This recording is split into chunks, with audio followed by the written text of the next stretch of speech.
jacket asterisk. Marcus huddled deeper into his worn leather jacket as November wind cut through the bus shelter. His shift at the warehouse had run late again, and the 10:47 bus was his last chance to get home before midnight. Asterisk. A woman in a thin blazer stood at the far end of the shelter, her arms wrapped tightly around herself. She wore an elegant gray suit, completely wrong for the weather, and her teeth chattered audibly. Marcus watched her for a moment, debating. Asterisk. Hey, he called out. You okay? Asterisk. She turned, startled.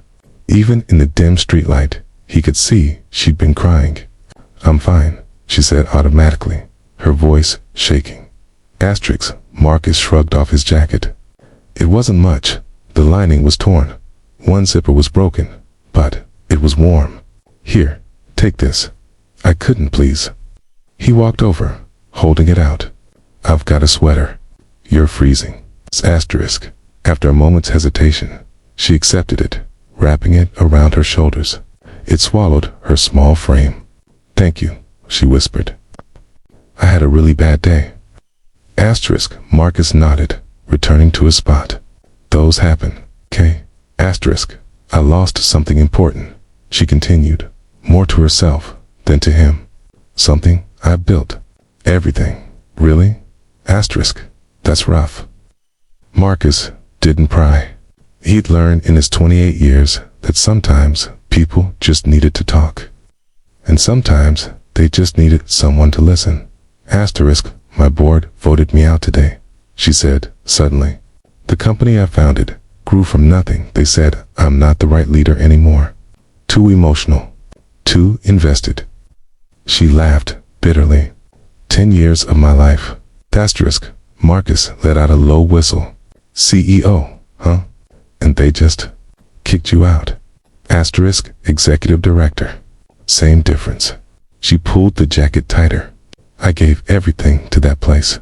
Missed birthdays, anniversaries, my father's funeral. I thought it mattered.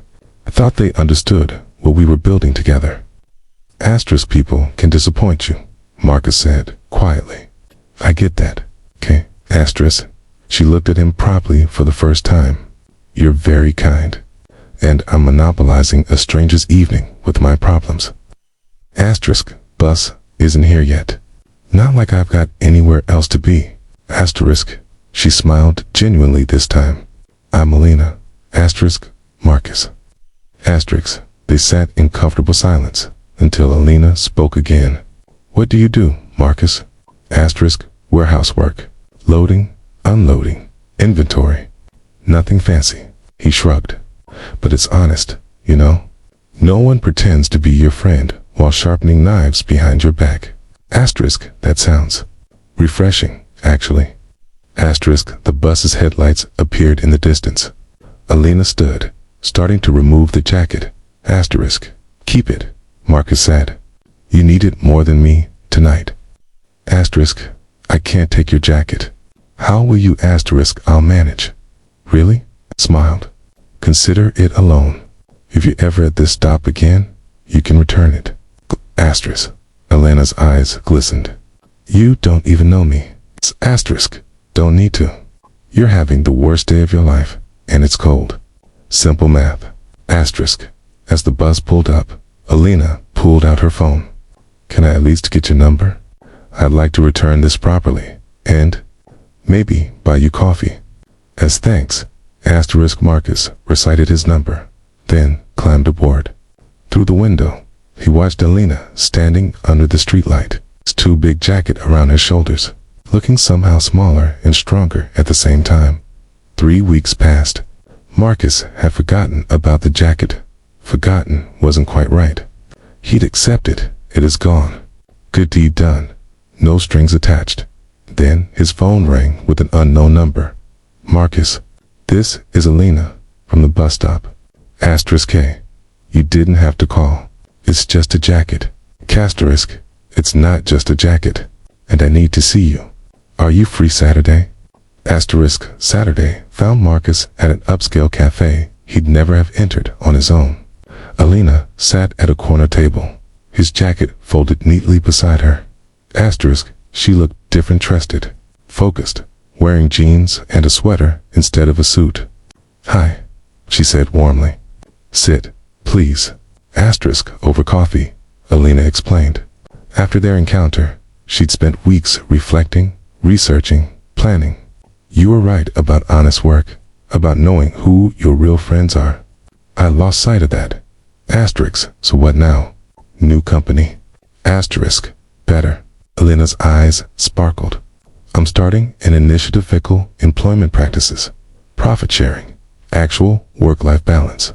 But I need people who understand what it means to work hard without losing yourself. People who know kindness isn't weakness." She paused. "I need someone to help me build this right from the ground up. Someone who'd give his jacket to a stranger." Asterisk, Marcus blinked. "You're offering me a job?" Asterisk, partnership, eventually. If you're interested. It won't be easy, and it won't make you rich overnight. But it'll matter. Asterisk, Marcus looked at this woman who'd been broken at a bus stop and had, somehow, transformed her worst night into something purposeful. He thought about the warehouse, about going through motions, about how one small kindness had spiraled into something he couldn't have imagined. Asterisk, when do I start? Asterisk, Alina smiled, pushing his jacket across the table. Here, you'll need this. It gets cold in those late-night planning sessions. Asterisk, Marcus took the jacket, now cleaned and professionally repaired, zipper fixed, lining restored. But he slid it back to her. You keep it. Reminders are important. Asterisk, she understood. The jacket wasn't about warmth anymore. It was about the moment humanity broke through professional armor. It's about rebuilding from nothing, about simple kindness in a complicated world. Asterisk, partners. Alina asked, extending her hand. Asterisk, Marcus shook it firmly. Partners. Asterisk, outside. The city hummed with possibility, and somewhere, a bus rolled toward a stop where two strangers had once found something unexpected. Hope, dressed in worn leather, offered without expectation of return.